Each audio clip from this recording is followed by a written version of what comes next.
Hey guys, you've heard of the Young Turks podcast because you're listening to it right now. But make sure that you subscribe and give it a 5-star rating if you like it. Thank you for listening. All right, welcome to the Young Turks. Cenk, Uygur, and normally, of course, I host a show with a lovely and brilliant Anna Kasparian, but instead today we have John Iadarola. Equally something? Okay. Insert 2 adjectives. Wang. No, I'm kidding. That's I'm kidding. 3.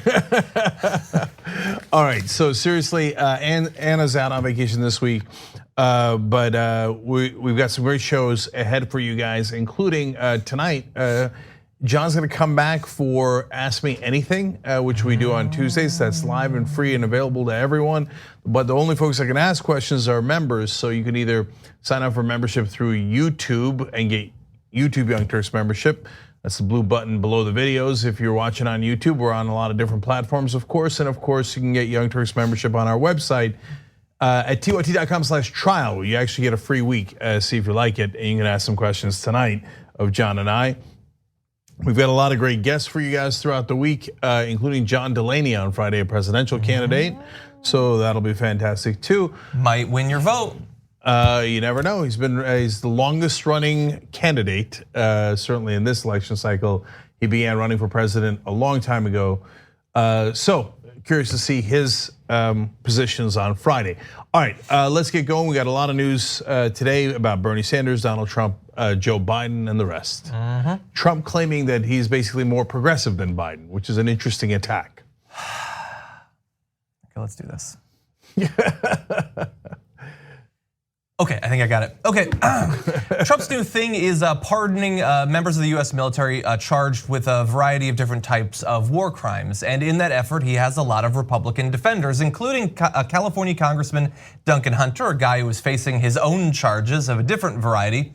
He's a big defender of members of the military charged with those war crimes. And in defense of them, at a recent town hall, he actually admitted to his own bizarre behaviors, as you'll hear in this audio. Eddie was a Navy chief, around 40 years old. I think he's 39. 19 years in the Navy, 8 or 9 combat tours. There was a disagreement in their platoon. So a year after coming back, some of the SEALs in his platoon basically came to the agreement that they would accuse Eddie of killing the ISIS terrorists. Okay? Because Eddie did one bad thing that I'm guilty of too. Taking a picture with the body and saying something stupid, and then texting that. So he took a picture with the body, with his knife out, and texted it to some buddies and said, "I got this one with my knife." Okay? I taken pictures just like that when I was overseas. Didn't text them to anybody, didn't put them on Facebook or Instagram, but a lot of my peers, a lot of us have done the exact same thing. Okay, so to be clear, the individual that he's talking about there and comparing his own behavior to is Eddie Gallagher, someone we've talked about it several times on the show. Now, you might believe that you just heard Duncan Hunter describe the one bad thing that he did, which was taking a picture. Sort of begs the question, what did he take the picture with? That is the corpse of a person that he had just murdered. Among the accusations against Navy SEAL Eddie Gallagher are that he stabbed and killed a wounded person, also shot at non-combatants, posed for a photo, and performed his re-enlistment ceremony next to a corpse, according to a charge sheet from November. Gallagher has pleaded not guilty. So yes, he did take the picture with the corpse after making it a corpse. He also would sometimes get into the machine gun mounted in the back of an army vehicle and then begin firing at residential areas just randomly. Yes.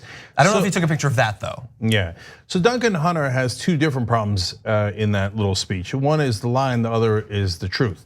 So the lie is, oh, he did one little thing.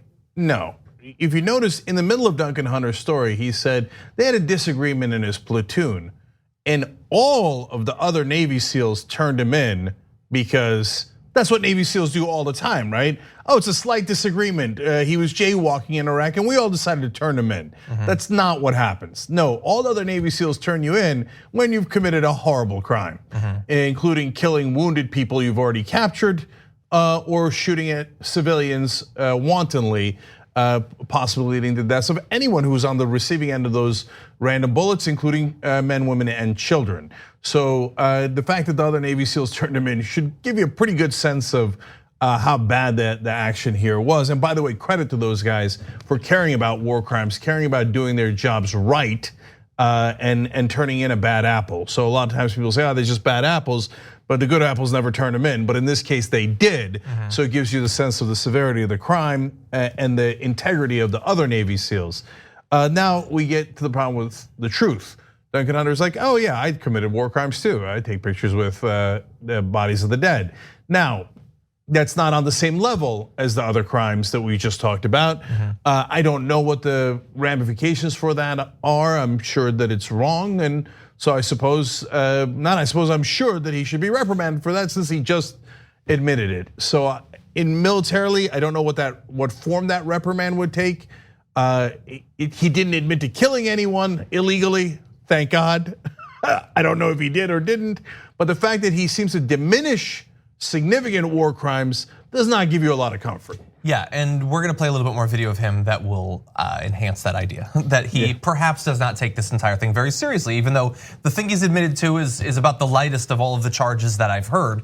There are individuals who were snipers that decided to just shoot the elderly and kids when they had no reason to believe that they were threats.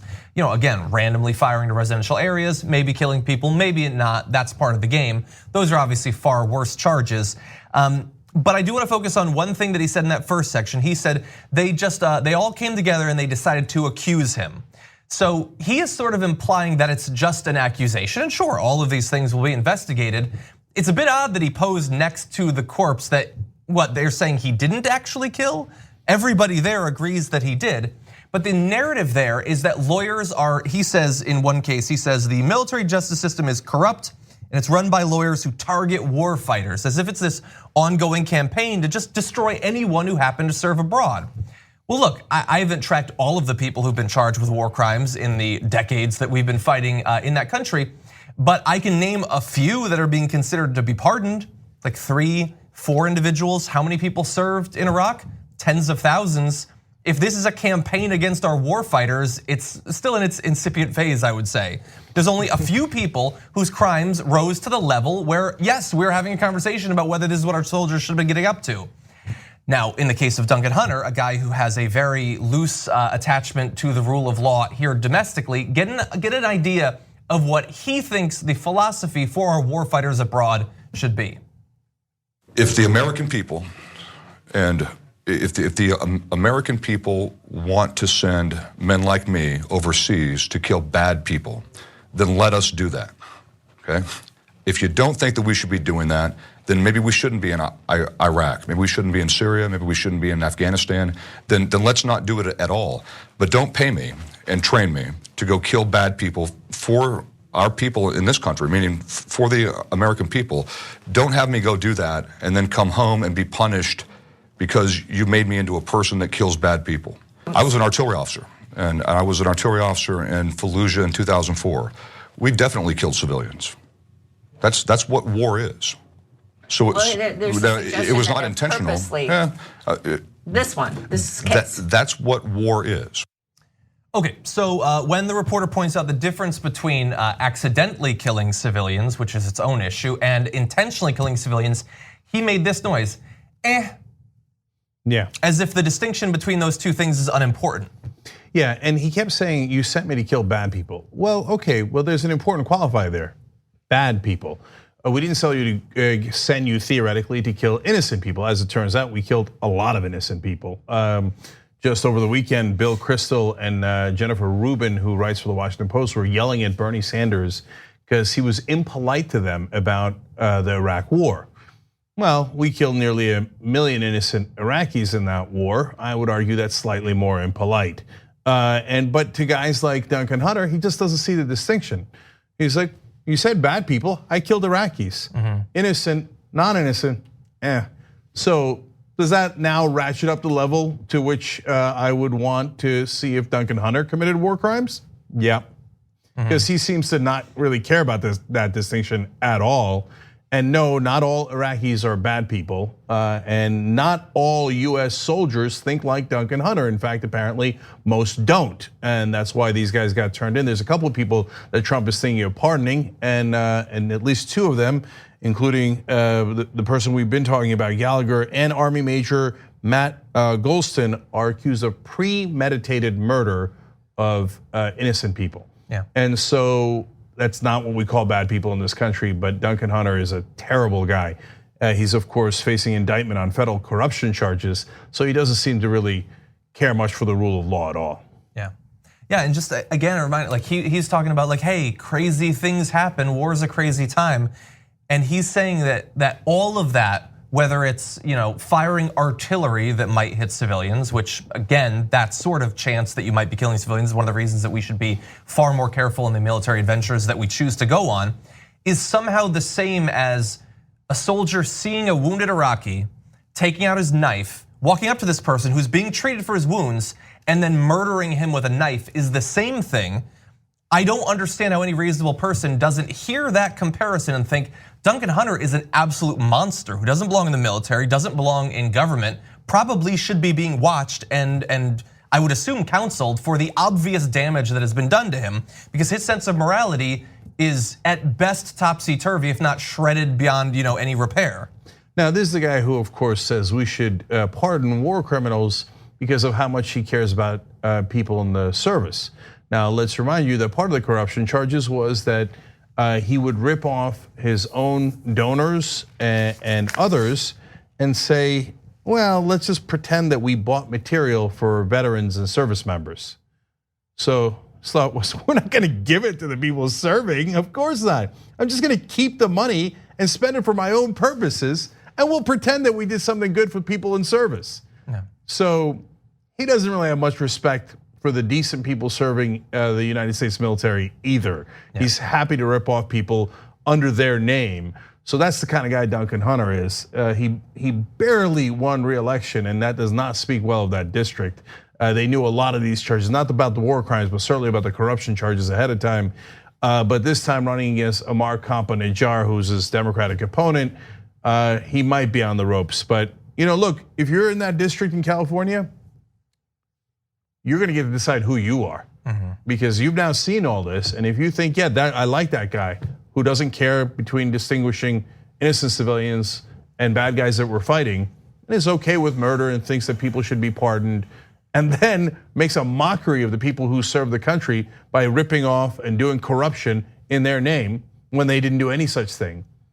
Okay, then that's who you are, and enjoy that life. But that sounds pretty miserable to me. But yes, you do have another option in that district. And one more thing for context, remember that this Duncan Hunter is the guy who ran the most Islamophobic campaign ad, at least in recent history. That was very fast that they got that going. Yeah, just accusing him of being a terrorist because of his background, the background of his family, his family heritage. And so this guy believes that if you or anyone in your family was or is Muslim, you have no place in US government. He also believes that Iraqi soldiers and civilians, you can just murder them if you want, and that's totally fine, it's totally part of the war. Like, if you believe that those are separate things, if there's not some sort of ideological connection between the way that they practice Islamophobia here in the US and the way they believe wars should be prosecuted, I think you're insane. Well, maybe as insane as Duncan Hunter. Actually, now it all makes sense when you connect the two things. His opponent is Amar Kampa-Najjar, who is not even Muslim. He's Christian, he's raised by his Christian mom, who is Latina. His father's side are Palestinians. Now he doesn't have contact, certainly with the people that were in the ad. Duncan Hunter Jr. had to go back to his grandfather and accuse his grandfather of terrorism. He never met his grandfather. His grandfather died well before Amar Kampa-Najjar was even born. But now it actually, at least I understand the connection, because Duncan Hunter thinks, I don't care. That guy's an Arab. He looks brown. He has a Muslim sounding name, good guy, bad guy, running for Congress or someone I'm supposed to kill, I can't quite tell. So that's who Duncan Hunter is. Of course he's running Islamophobic ads here in America in his own election campaign. He's the guy who said, who cares who they are in Iraq, just kill them. You just saw it on tape.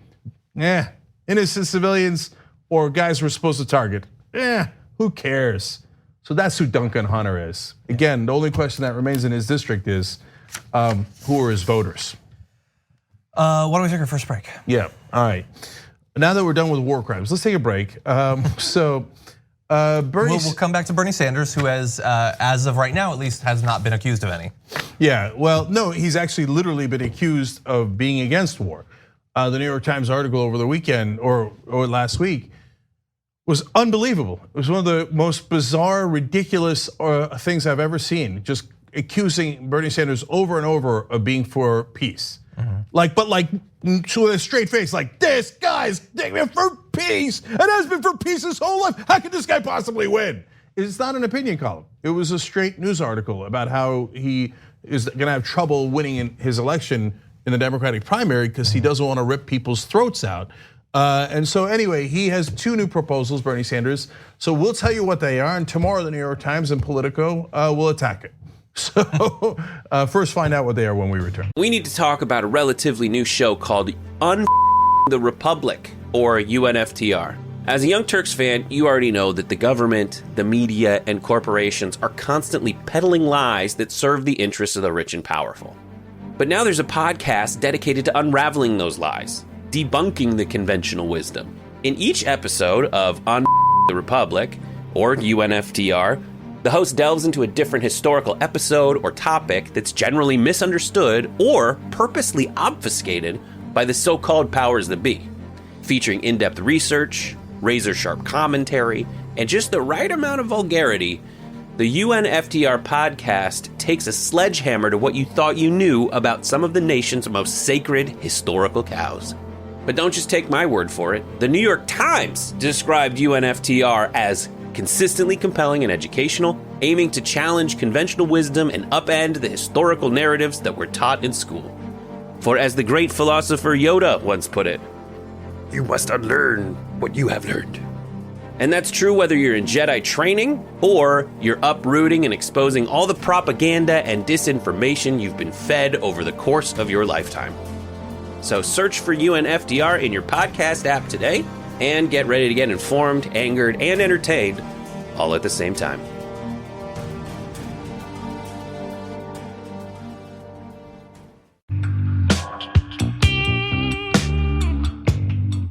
All right, back on the Young Turks. Let's go to the members. TYT.com/trial, by the way, to become a member. Get a free week when you go through that URL. The Mathematician says, Cenk and Johnny for hour 1, and Anna gets a much-deserved vacay. Definitely the hardest working woman in cable news. No one who doesn't watch news on the internet knows, LOL. Other than Meghan McCain. Yeah, sure. Tracy says, I love all you guys, but could you bring on marijuana a little sooner? Watching him be groomed is one of my favorite spots in my day. That was actually backed up by several people, including Chris Durand. So there's a fascinating new thing going on the internet where you guys watch us groom marijuana. Okay. What if that got more viewers? We just ran it for the full hour. Yeah, that would be really, really sad. Okay. Megan says, defend the seal by throwing a bunch of other seals onto the bus. Classy, referring to Duncan Hunter. Chris Box says, could we get the TYT Army to shame the news into saying that all the natural disasters are consistent with what scientists have been warning us as climate change? We're trying, brother. And by the way, come out to the rally that we are having on June 8th in Des Moines, Iowa, and you'll hear a lot about our new plans. So JD Scholten, who's running Yes Steve King, or he did in the past, likely to again, will speak at the rally. Richard Ojeda will speak at the rally. Alison Hartson will as well. And I'm going to unveil a new plan there that could affect the presidential race. So having you guys there be super important. TYT.com/rally. And last one, Devin Nunes' German teacher says, if Hunter does not know the difference between killing someone accidentally and on purpose, he should have never been in the military. His training failed. Yeah. Very good point. And if you're one of the 99% plus percent of members of the military who have not butchered civilians and just gone around killing people, like how mad would you be that this guy's saying, yeah, that's just what we do. That's what it's like there. I cannot think of a greater insult to the people who did not murder randomly. By the way, if you serve with Duncan Hunter and would like to tell us about crimes he committed, just email us at tyt.com. Yeah. There's a proton way of doing that. I don't know what that means, but it keeps it safe. Yeah, Kenny Clips is on Telegram. Just message him. Okay, and then one last quick thing for you guys for today. We're going to cover Kamala Harris's town hall incident analysis at 11 p.m. Eastern, 8 p.m. Pacific. Okay, so and Brooke and Ida are going to join us as well. So don't miss that. I thought our coverage of Beto O'Rourke's town hall was very instructive, and I feel that I know about him a lot better now. So I'm looking forward to the Kamala Harris one. All right, John, what's next? Okay, let's talk about Bernie. Senator Bernie Sanders is working on a set of policies designed to give workers more control over the corporations that they work for. First, a quote from Bernie Sanders about his philosophy going into these sorts of policies. He says, "We can move to an economy where workers feel that they're not just a cog in the machine, one where they have power over their jobs and can make decisions. Democracy isn't just the opportunity to vote. What democracy really means is having control over your life." And obviously for many people, their life a lot of the time is their job. And so he wants to give them more control over that. Sanders said his campaign is working on a plan to require large businesses to regularly contribute a portion of their stocks to a fund controlled by employees, which would pay out a regular dividend to the workers. Some models of this fund increase employees' ownership stake in the company, making the workers a powerful voting shareholder. So we don't know for sure that that is the model that they will go with, but even if they do not, it will provide a financial return and an incentive along the way for the workers who are actually contributing to the success of these companies. Yeah. So we're now at the point where I think we've reached how far left I am. Okay, going further is going to go past me. Okay. Oh, he's about to. All right. Well, we're going to see about the second part of this, but this is a good proposal. So we offer stocks such as it is to the employees here at the Young Turks, but we're trying, brother.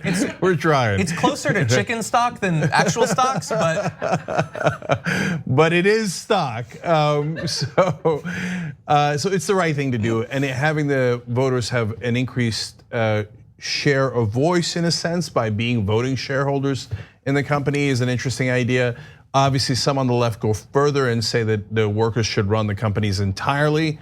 I'm not there, nor will I ever be there. I don't know. We could certainly. It's an interesting idea, and all those things are worthy of discussion. But yeah, I don't agree with that. But that is not what Bernie Sanders is proposing. He's proposing a very simple thing of let's give them some stocks.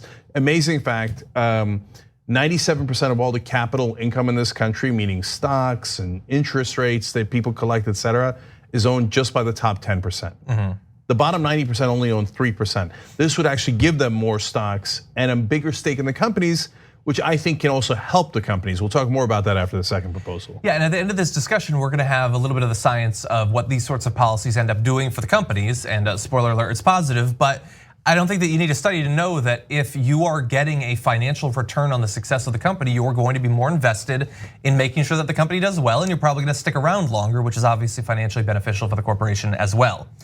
Now moving to the second part of the plan, we'll see if Cenk is on board. Sanders also said he will introduce a plan to force corporations to give workers a share of the seats on their boards of directors. And so the actual board that is sort of setting the mission of the corporation, also obviously incredibly important in choosing the CEO, and we know that there tends to be an oddly incestuous relationship between CEOs and their boards. This would provide more direct representation for the workers in the most important decisions being made for the companies. Yeah, so both proposals are for large companies. So I want people to understand that partly because of, we're a small company and it's a little bit different, but mainly because you guys might run small companies or folks that do it that are entrepreneurs. They're not gonna come in and say, okay, you've got a 4-person shop. I need you to put the cash register person, et cetera, on your board. A lot of people be like, what board, right? But there's small size companies, there's mid-sized companies. That doesn't apply here. This is for large companies. And this is not unprecedented. Germany does it. And Germany has a very stable economy, and partly because there's labor representation on the boards. So what does that do? It stabilizes the company because then you are not as worried about, hey, I got to make my quarterly earnings so I can get a big bonus this year if I'm an executive. But if, hey, that winds up being too risky in the long run, who cares? Because as long as I made my bonus, that's what happens here in America. But in places like Germany where labor's on the board, they go, we care. We care. We want to make sure that the company is healthy in the long run. We care a lot less about your goddamn bonus than we do that this company is successful in the long term. So it provides the correct incentives rather than the wrong incentives. The reason why I wouldn't go further than this, in my opinion, one of the issues of just completely employee-run companies, which there aren't that many of here in America to begin with, and I might, and I will get experts on the show and talk it out, et cetera, is that, well then, of course you're gonna wanna protect the current employees, and that makes sense, and we all wanna do that. I hope we do if you're running a company and you care about the people in the company, but that might not always be the best idea for the long-term health of the company, that perhaps the new employees can come in, et cetera. But a mixed model like this has clearly shown success throughout the world. Yeah, and we don't yet have more details on Sanders' plan, although that is forthcoming. But what's interesting, the little wrinkle right now, is that Sanders is in this election not the only one with these sorts of ideas, and in fact there is competition directly in this area. So Senator Elizabeth Warren, she's proposed a co-determination plan that would require US corporations worth more than $1 billion to let company employees select 40% of the company's board of directors. So a similar sort of idea, except with the specifics. Now, 40% of a board is a large percentage of the board, but requiring it for only corporations with $1 billion or more in value means that it will not affect the vast majority of corporations, of course. Yeah. So I think it helps them make more holistic decisions, and it's been borne out by the countries that have tried it.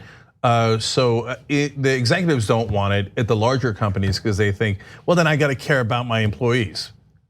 Exactly. Yeah.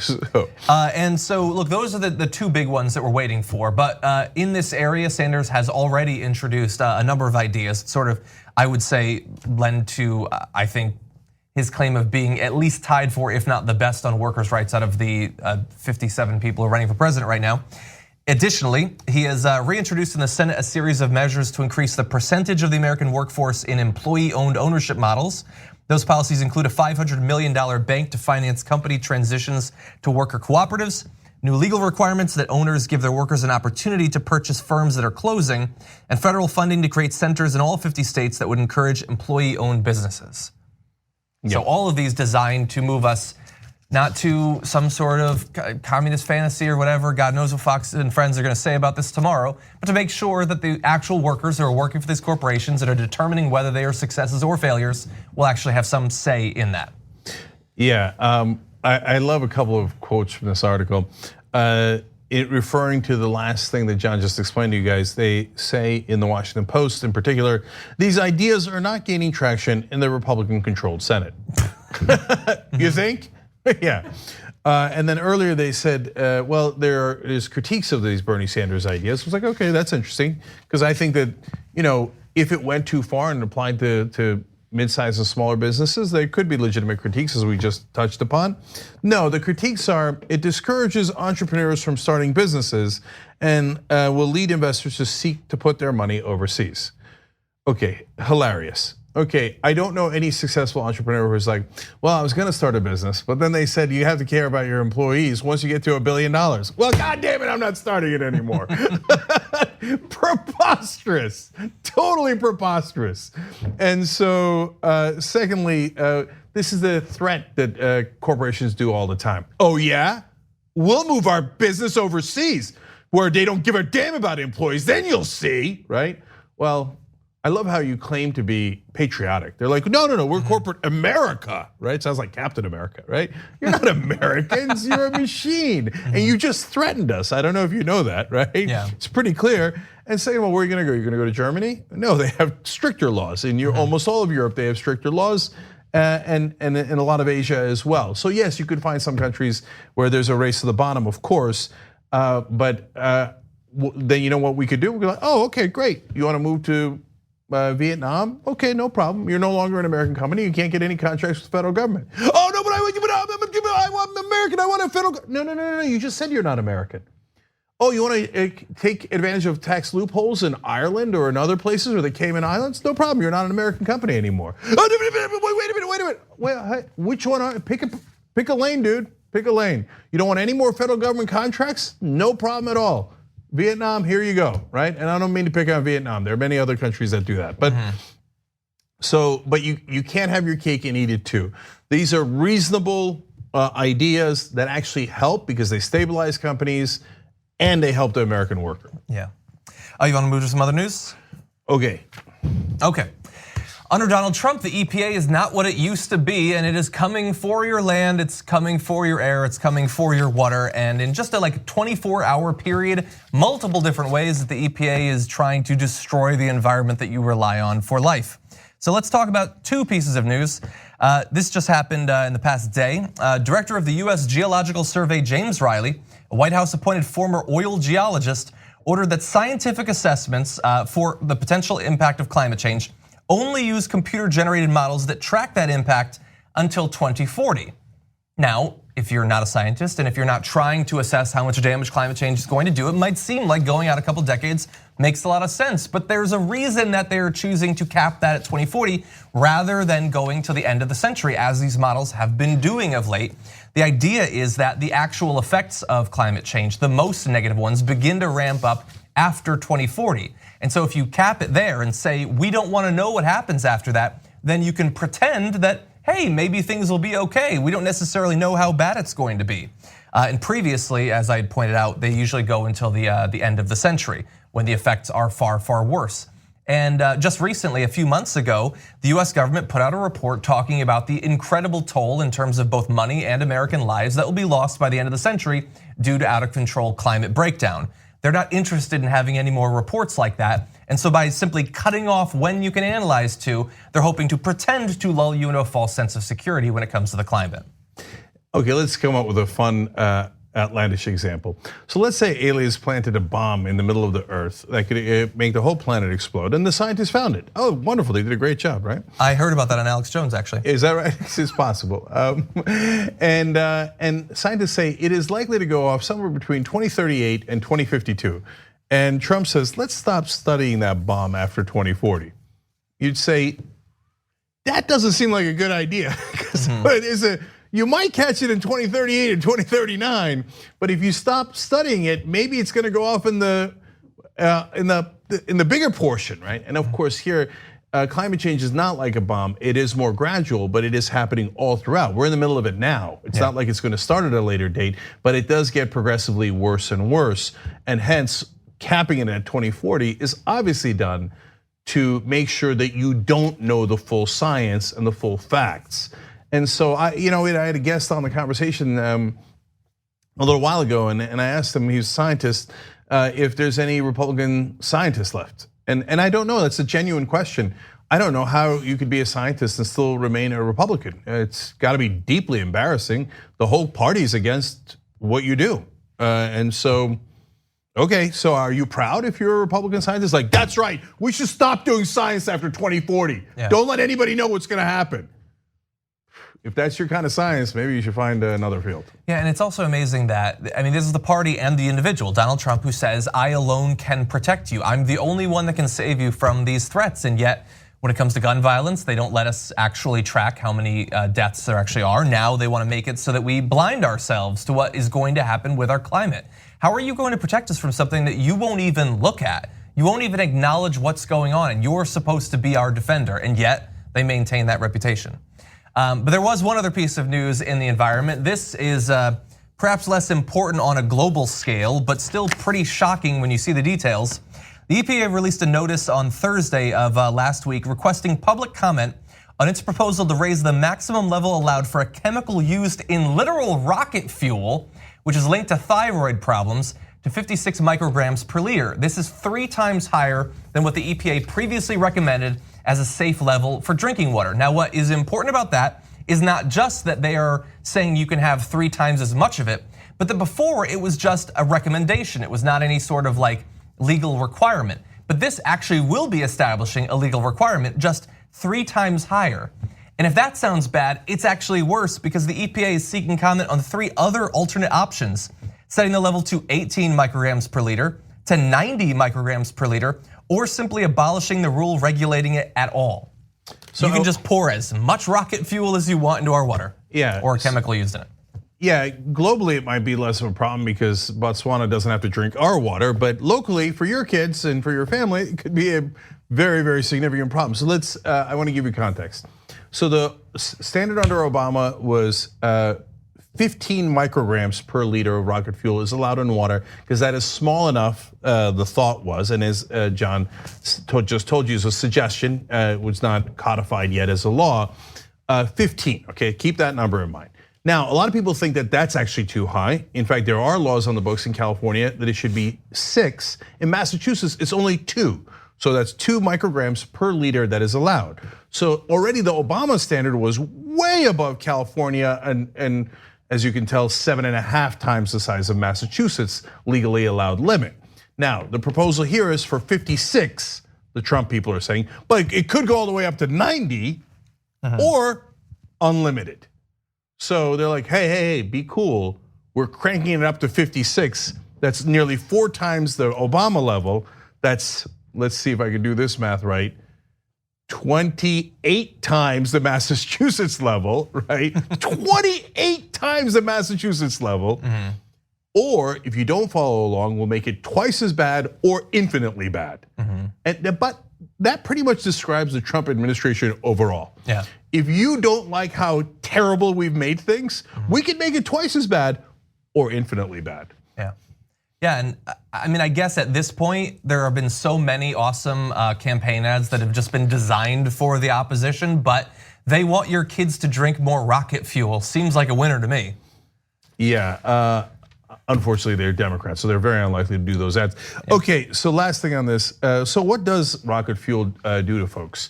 Well, it produces hormones, or it disrupts your thyroid's ability to produce hormones, I should say, needed for normal growth, and it can affect reproductive issues. So, ironically, you know those conspiracy theories that Alex Jones has about gay frogs and the feminization of society because of what's in the water. It turns out his boy Trump is the one that wants to do that in a way that could actually do it. Yeah. Right, as opposed to nonsense conspiracy theories, this could actually affect the thyroid, the hormones, and all the other things that they talked about.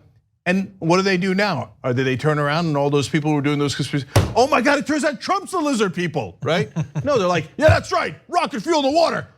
Let's make sure we screw around with our hormones. Yeah. You seem a little bit like you've been drinking some rocket fuel. You're a little bit excited right now. We are trying to prevent that. Yes. The folks who previously pretended to warn you about that are now totally hunky-dory because their dear leader has told you that it's a great idea for your kids to drink rocket fuel. It's not. Yes, yeah. For the record, it's not. Okay, so why don't we take another break, and when we come back, where is Robert Mueller? And Donald Trump launches a new attack against Joe Biden. We'll see how he responds. Yeah, and Mueller, I'm starting to get pissed.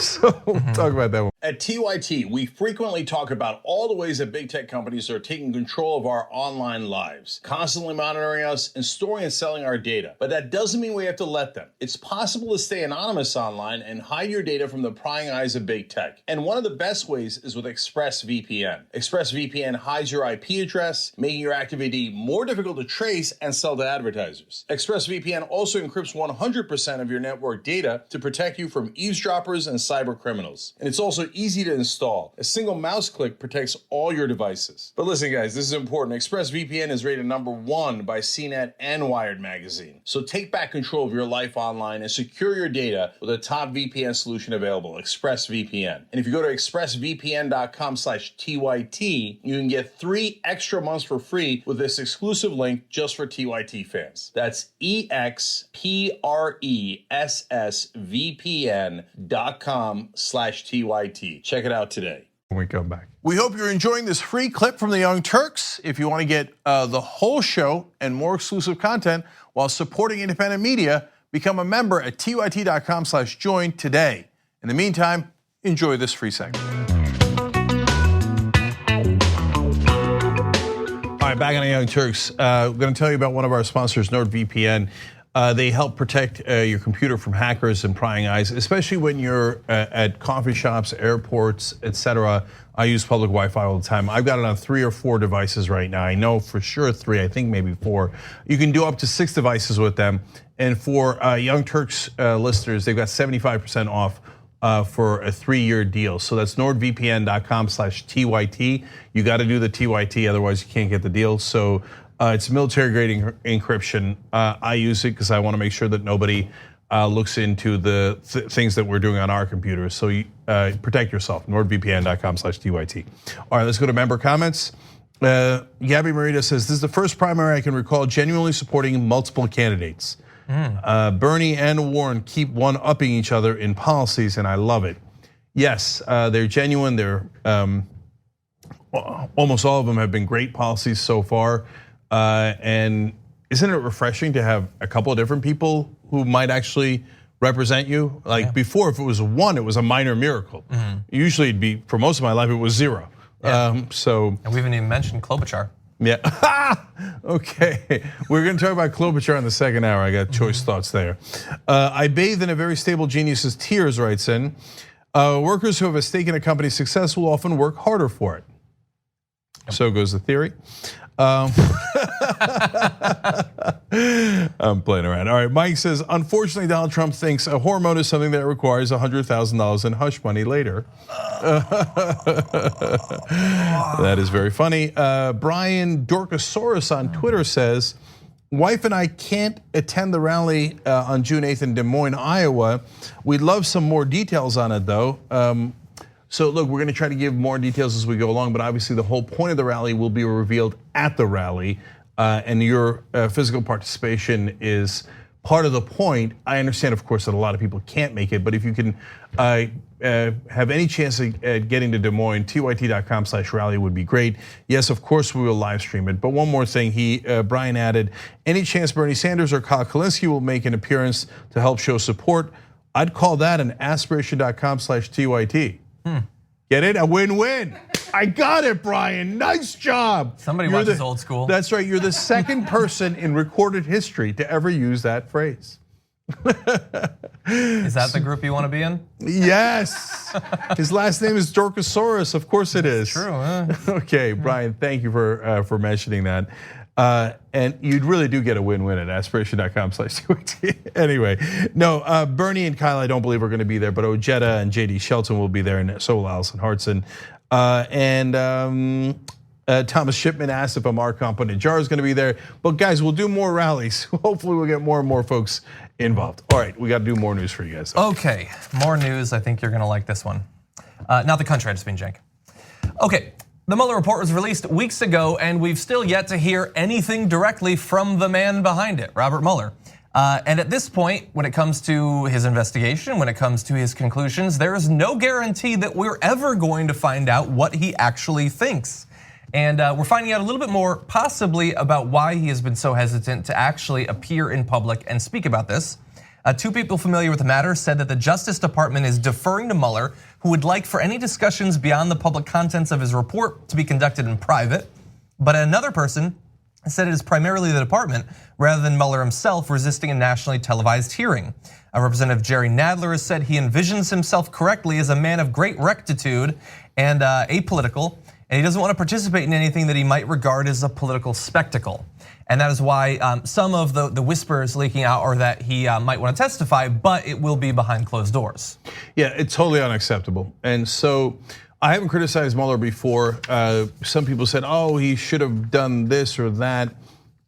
Well, look, he thinks the current sitting president can't be indicted. So he believes, and it is his genuine opinion, that is why the Justice Department cannot act. He did say that Congress should take up the matter of obstruction of justice, which he laid out 10 different instances of that were very, very clear.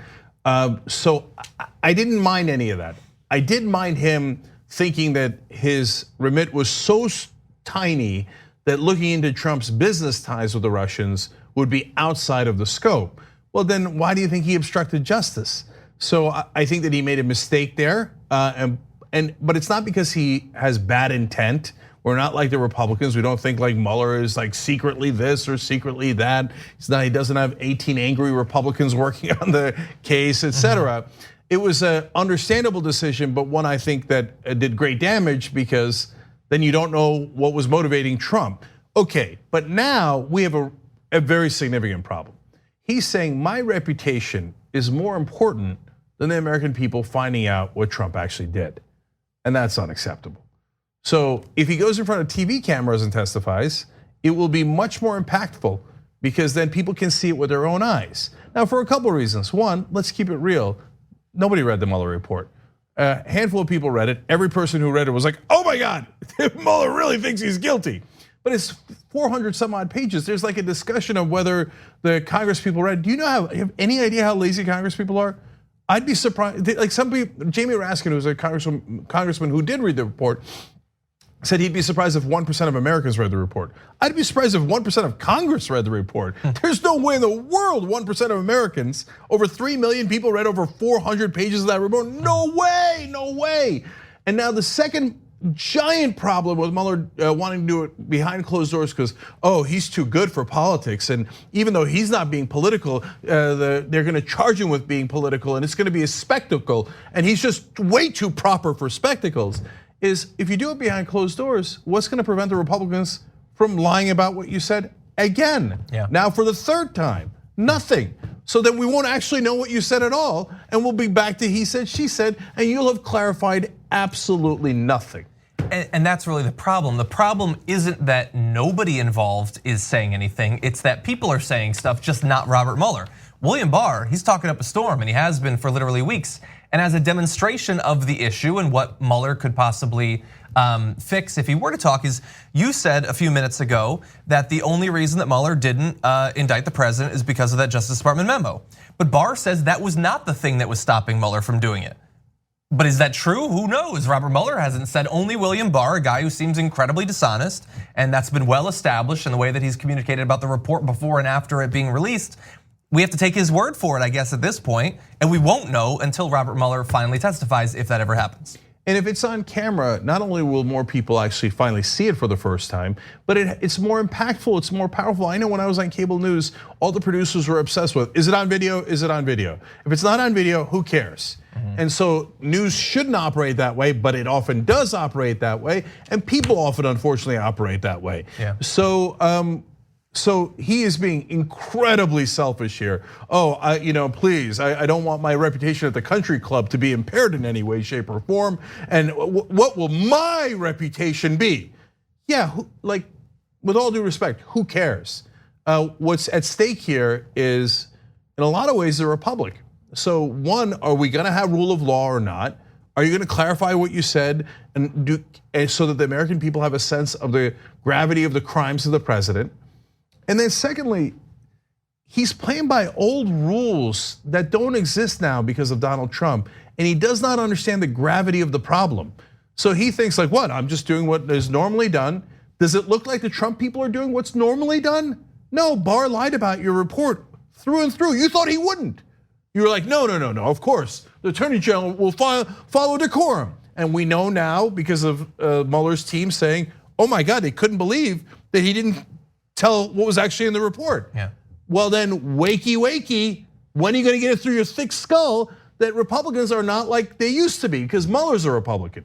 And so Mueller probably thinks like, Bob Dole would have never done that. Neither would Richard Lugar. Where's decorum, right? Well, there is no decorum, it's gone. One side says, Trump talked about people who cooperate with federal investigators, that should now be illegal.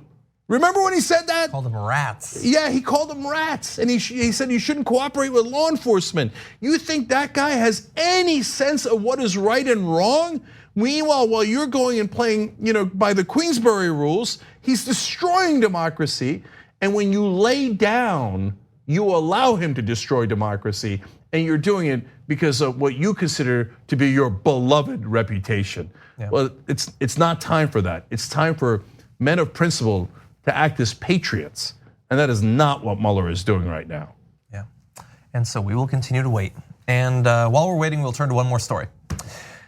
Joe Biden's support for the 90s crime bill has opened him up to criticism, not only from the gigantic number of Democratic opponents he has in this primary process, especially those coming at him from the left, but also from Donald Trump, who over the past couple of days tweeted this: anyone associated with the 1994 crime bill will not have a chance of being elected.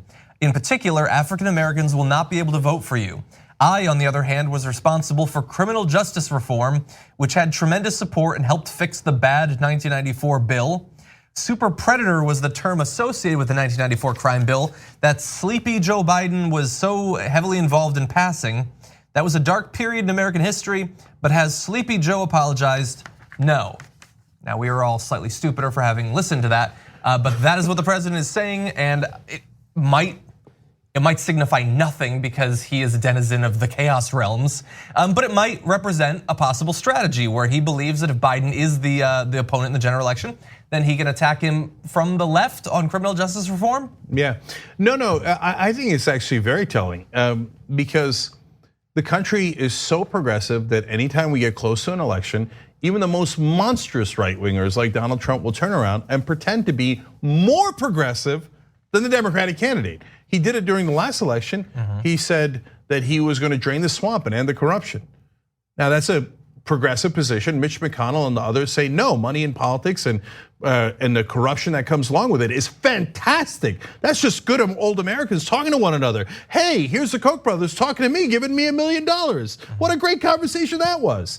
So the Republican Party, lock, stock, and barrel at the national level, loves that corruption. So Trump had to run to the left of them and say, oh, I'm against corruption, right? Now, did he mean it? Of course not. Universal health care coverage. Trump said, I'm going to cover everyone in the country. That's a Bernie Sanders-like position. I'm not even positive Elizabeth Warren is there at this point, right? But Trump pretended to be super left. He was against the wars, left. Now, none of it is true, and he comes into office and we've ramped up some of the wars. We threatened a coup in Venezuela and halfway executed it. Luckily it's Trump, so he bungled it, right? Universal health care coverage, are you kidding me? No, he wanted to destroy the Affordable Care Act, then more people would be uninsured. It's all lies, but at least he had enough sense to lie because he knows the country is massively left wing. So meanwhile, knuckleheads like Biden are still going around going, 94 crime bill, I'm super proud of it. Yeah, wait, we locked up all those innocent people. It was great, war on drugs, yes. Right? No, you idiot, people don't like that. And so you were wrong on that, but you don't have the decency to admit it. Now, a lot of people voted for the 94 crime bill. We showed you a lot of clips last week. You should check out that video on tyt.com comparing Biden versus Bernie Sanders. They both voted for the crime bill, and the crime bill has two good parts. It had significant gun control in there, which Biden still talks about, and he should, and the Violence Against Women Act, and that's the main reason that Bernie Sanders voted for it. But now Sanders regrets voting for it because he says all the other parts, which he at the time, and we showed you the speech, railed against, and said this is going to be terrible for African Americans, and this is problematic, and we should take that out of the bill. We should just do the Violence Against Women Act and the gun control parts, etc. But overall, he thought those parts were so important that he wanted to vote again. Biden, on the other hand, doesn't think anything was wrong with it. Even Bill Clinton, who was the president at the time and bragged about it, it was one of his signature pieces of legislation, says we were wrong, we shouldn't have done it. So one, Biden is now more right-wing than Trump on that issue, which is outrageous. So why would we vote for him? That's the presentation. Okay. If Donald Trump had been in a position of power, he would have enthusiastically supported that bill. Of course. Okay, now let's talk about the substance. It's just a lie. Yeah, well, so let's talk about the substance and the reality. The only reason why I'm hesitating, John, because I will give Trump credit for the criminal justice reform because all I care about is policy. And on that was good policy. I know why they did it now because it's affecting white people because of opioid addiction. I know that, but it's still the right thing to do. They're way late to it, but it's still the right thing to do. And so it's the only good thing he's done the entire presidency, but it is a good bill. And so Cory Booker, who worked on it on the Democratic side, should get credit for it, but so should Trump. Now, is Trump really for criminal justice reform overall in his life? Hell no! Is he for protecting African Americans? Preposterous. Now, we can give you dozens of examples, but the one that I've always been most animated by is the Central Park Five. So back in decades ago when this happened, this was 5 kids who were arrested, African American and Latino. A white woman was raped in Central Park, a banker, and the whole city was on fire over it, justifiably. It was just horrible, right? Now Trump took out an ad though to add fuel to the fire, and saying that's a full page ad in the New York Times saying, bring back the death penalty, bring back our police. And he wanted those kids executed, and they were kids. It turns out they didn't do it. God, he must have been just devastated. Oh, yeah. So when they were exonerated, they found the guy who actually did do it. His DNA matched, and he confessed. So there was absolutely no question. And those many years later, those guys who were children at the time when they were first arrested were let out. When Trump was asked about it, he said they admitted they were guilty. The police doing the original investigation say they were guilty. The fact that the case was settled with so much evidence against them is outrageous. And the woman so badly injured will never be the same. In other words, I don't care that they found the right guy. I think they're guilty anyway. Yep. Wait, why? Well, gee, I wonder what's different between the 5 black and Latino kids who were originally charged and the white guy who not only confessed, but you can get false confessions as there were in the Central Park 5. His DNA matched the DNA in the crime scene. There's no question it was the white guy who did the rape. But Trump doesn't like that. He'd rather have it be the young African Americans who he wanted executed. So does Trump really believe in criminal justice reform on behalf of African Americans? That's the most preposterous thing I've ever heard. Okay, we are out of time, folks. And you know what John Iadarola is good about? Staying within time. Trying. Yeah, he tries hard. All right, we got a lot more for you guys, including Meghan McCain starting a fight with Klobuchar of all people. I am going to be against both of them. So who's the winner? None of the above. I will explain in the next segment, and then there's now a fight back against living while black, right? All the folks that are being turned in for doing mundane chores. There's a new case. Someone was accosted by the police for picking up trash from his lawn. Who would do that? Who would? Anyway, we'll save it for the next hour. And now, but they're thinking of, some cities are thinking of passing ordinances making that illegal. So really interesting stuff. We'll do, and John's gonna come back for Ask Me Anything. That's in the 3rd hour of the Young Turks, so at 5 o'clock. And don't forget, that's 5 o'clock Pacific, and at 8 o'clock Pacific, we got the Kamala Harris Town Hall. John will be back for that as well. You guys come right back for all those stories. Thanks for listening to the full episode of the Young Turks. Support our work, listen ad-free, access members-only bonus content, and more by subscribing to Apple Podcasts at apple.co/TYT. I'm your host, Cenk Uygur, and I'll see you soon.